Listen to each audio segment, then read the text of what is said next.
Welcome back to One Comic Book a Day, where my head is killing me. But that is alright, because today we're covering Action Comics number 59, Superman A La Cinderella. A story where Clark Kent dreams that he's Superman in Cinderella. He's basically the fairy godmother. And you know what? This is maybe the best Golden Age Superman story I have read so far. It is a blast. I love it. I unironically love this story. Everything about it, just great. It feels good to actually enjoy a Superman story. We've read over 100 of these stories, and most of them I've been pretty lukewarm against. So Clark goes over to Lois's for his planned date with her. You know, they're sort of dating. She doesn't really like him. They're dating. She needs to go buy a candy bar for her niece that was thrown on her. This is not the daughter of Lucy Lane, who doesn't exist yet. Let's just throw out that later continuity. It's her niece Susie, who actually doesn't really get an introduction to like Action Comics 66. We're at 59. But Susie's just an absolute monster, and she needs to go buy her a candy bar because she doesn't want to be in the room with her anymore. I guess that's the excuse of not taking Susie with you. So she makes Clark watch her. So Clark is going to read her Cinderella to try to put her to sleep, and Clark gets about 2 sentences into Cinderella before he falls asleep. And she's kicking him while she's doing it, though he is Superman, so kicking him, he's not going to really feel it. But you would expect Superman not to be all that sleepy. In my headcanon, he doesn't really need sleep. I actually think he doesn't need sleep. I need to go actually check that. So, Superman's basically the fairy godmother. What is Superman doing in this fantasy kingdom? Well, he's fighting crime, of course. Crime that really can't do anything to him. They don't even have bullets in this universe. While he's flying around being creepy, he uses his X-ray vision and sensitive hearing to overhear Cinderella's plight. You know, her name is Ella. She sleeps near cinders. They actually call her a cinder maid. Her wicked stepmother and stepsisters all have like the silver white hair that makes them all look 60. But the ball, we're already at the ball, man. This story like leaves no fat. Actually, no, it does leave some fat, but it's spectacular. It's all about assassins and reasons we need to have Superman in a Cinderella story. So she wants to go to the ball. She can't go to the ball. You know the Cinderella story. Her step family goes off without her. Superman just comes down the chimney and is like, we're going to fix this. He builds her carriage out of nothing because Superman is incredibly talented. He then creates her dress out of the rags and drapes around. She looks like a Southern belle. Who knew Superman had so many talents? He's like a Renaissance alien man. I love this dress because it's not like super elegant. It's these interesting pastels of like green and pink and these fishnet arms.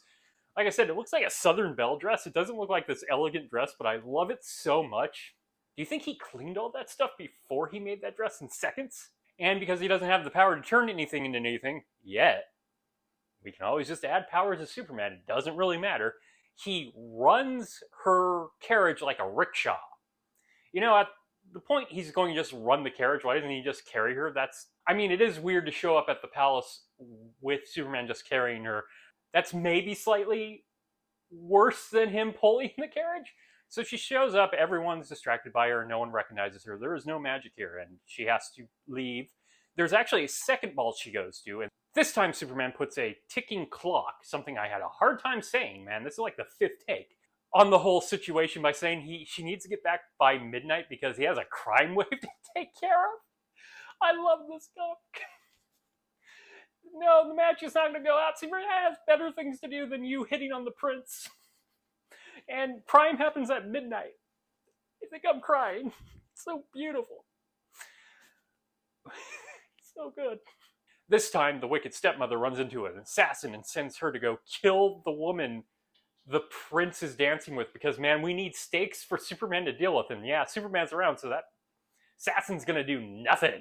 So we have to hurry back because Superman has a crime wave to take care of. I love this comic. Oh, God, I am crying. Of course, the wicked stepmother figures this all out and locks her up in the tower, garret, whatever. And of course, there's a metal door because we're going to need Superman to rip through something, and a wooden door is not interesting enough. So the prince doesn't go looking for her. First, he gets attacked by some like assassins or criminal element or some other kingdom in his bedroom, and Superman saves him and is really annoyed that the prince didn't do anything. The prince is now suicidal because he doesn't have his lady love. So Superman gives him the idea because Superman's a more proactive fairy godmother because he's Superman. He loves us all, as Grant Morrison says, to go around and put the slipper on people's feet till he finds the woman he's in love with. By the way, Superman just made these slippers out of thin air. He molded them. He blew the glass in front of her in his hands. I love Superman so much. This comic rocks. So the prince is going to go out, and instead of just telling him where to go, because he needs him to do some of the work, but he's going in the wrong direction. Superman doesn't have time for this. We also don't have time for this because the story is running out of time because only 14 pages of story. So Superman picks up the carriage he's in and turns it to the direction he needs to be going in. So yeah, he ends up at her house. I'm not even sure if he arrives to anyone else's house where the slipper doesn't fit. Superman didn't do anything magical to it. So he tries the stepsisters, doesn't work, and it seems like all is lost until Superman just walks in, rips off the metal door, and goes, hey, there's another woman in here. So, of course, Cinderella, they're going to get married. The stepsisters and stepmother actually apologize. They are redeemed. There's not very deep to it, but hey, we can't get everything we want in a Superman story. It is a redemption. It's not a very deep redemption because we don't have time for that. And we see them married and at like their king and queen chairs, but there's a chair right next to them, like a Superman chair. Like Superman is like their advisor. And this is when Clark gets woken up and Lois is mad at him, and we've ended the whole fun Superman story, though he's going to continue reading when he gets home. Oh man, that's such a good story. He had to leave the party early. She has to run back because he has to deal with a crime wave in the kingdom. It's so wonderful. Yeah, I wish more comic book stories of the Golden Age, the Superman Golden Age, just had an absolute fun with the story. And this, you wouldn't think something so simple as the premise of Superman being the fairy godmother would be so effective, but man, I am just clamoring for more stories like this. I'm going to miss it as soon as we get a mob story, which is probably going to happen in the next issue. So if you enjoyed this video, please like and subscribe, hit the bell icon to get notifications when a new video goes up. I do this Monday through Friday, but Fridays is Bat Friday, where I cover a Batman story in either Detective Comics or Batman. Until next time, let's ponder the question, whatever did happen to the Man of Tomorrow? And where did he learn how to make dresses? Okay, have a great day.